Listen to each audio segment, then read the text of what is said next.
My friends and I had recently acquired a old looking book from an antique store. The cover was worn so that there was no title on the top, and it looked like it hadn't been touched in ages. The woman behind the counter warned us that once it's opened, it can never be undone. We laughed, thinking it was just some same joke that got us scared or something. But there was something in her eyes, true fear.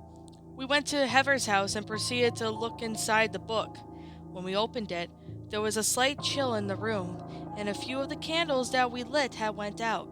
We laughed nervously and tried to shrug it off as a coincidence. But the first page had a symbol written in red ink.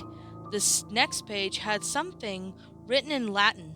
None of us were able to read it, that is, but Heather tried to read it.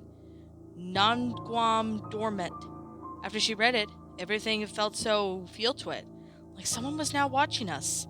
We hesitated, and then finally, after a moment of silence, turned to the next page. There was nothing on the page but a name in the corner, scrawled in a small print. It was the name Kayla. We freaked out a little because that was Heather's best friend. Maybe it was just a coincidence. There's a lot of people named Kayla. It's probably scary because we are tired. Let's go to bed. We all got comfortable to lay down, but for some reason we could not all fall asleep.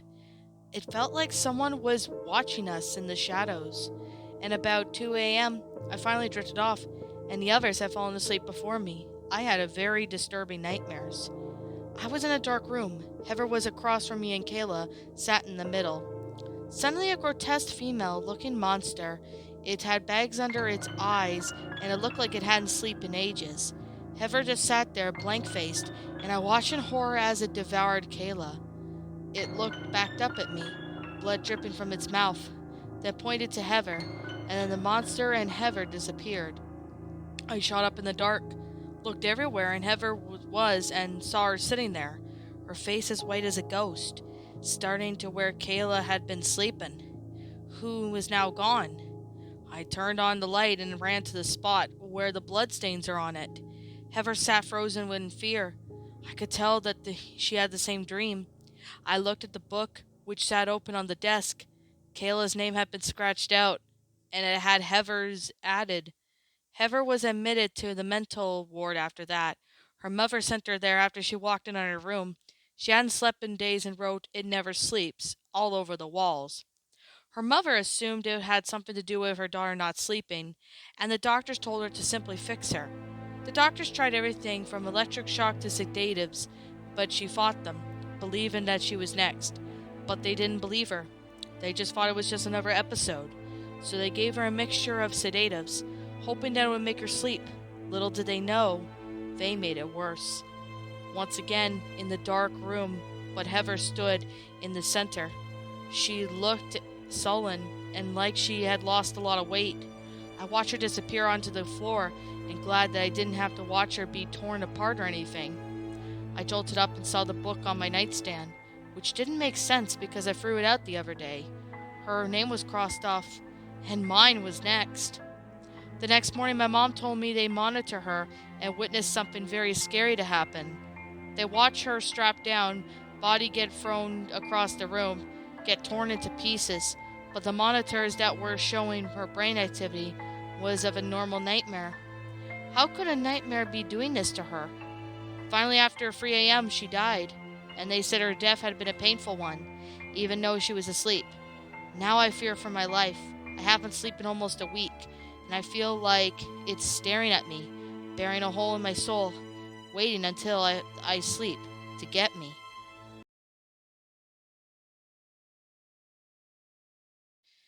Well, my pretties, that was It Never Sleeps, a creepypasta.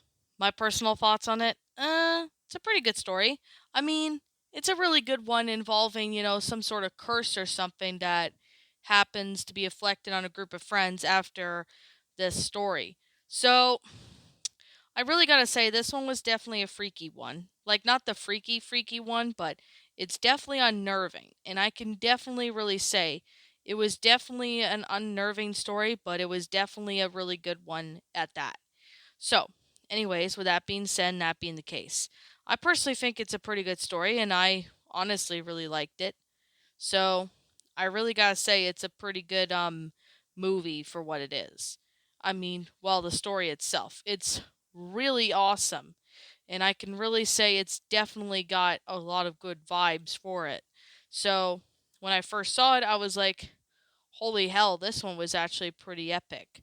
So, I personally thought it was a pretty good story. I personally really enjoyed it. I thought it was really good and well made. I like the concept of it, not gonna lie, it was pretty good. And I definitely gotta say it's awesome. So I highly recommend anybody who is, watching this video. I will be putting a link in the description down below for any of you guys who want to go check this one out.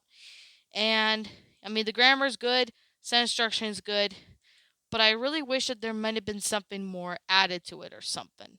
Like maybe something would definitely help out a lot more, but that's just me though. But anyways, I guess with that being said, and that being the case, um, yeah, I did spot a few grammatical errors in the story, but despite that, this one was actually a fun story to read. So, anyways, with that being said, to the author of the story, if you happen to come across this video, feel free to let me know who you are in the comments below, so then I can give you proper credit onto the story. But right now, I can't really say who you are, so I'll just leave it as anonymous for now until I find out who the original author of the story is. So, anyways, I recommend this story. It's a pretty good one, and it's definitely one of them I really gotta say was definitely something. So, with that being said, and that being the case, I personally really recommend you guys check out this story if you haven't. It's a good story. I personally like it. So, I can't really say anything that I really didn't like about this story. But that honestly was just weird because most of the time I just don't really see anything wrong or anything. Maybe that's just me, but I don't know. But anyways, yeah, I give this story a 10 out of 10. And like I said, this is just my own opinion, and if you disagree with me, that's fine too. So, anyways, I guess with that being said and that being the case, what did you guys personally think of this story? Did you enjoy it? Did you not? Also, what would you have done personally to help make this story a lot better? Leave me now what your thoughts are down in the comments below because I personally would like to hear what you all think. So as always, I am the Lion Queen. Thank you so much for watching today's video. And if you're new to my channel, feel free to leave a like, comment, and subscribe if you're new. Ring the bell for notifications when I upload. And as always, I will be seeing you all in the next video. Peace out. And like always, please roll the outro because I'm out.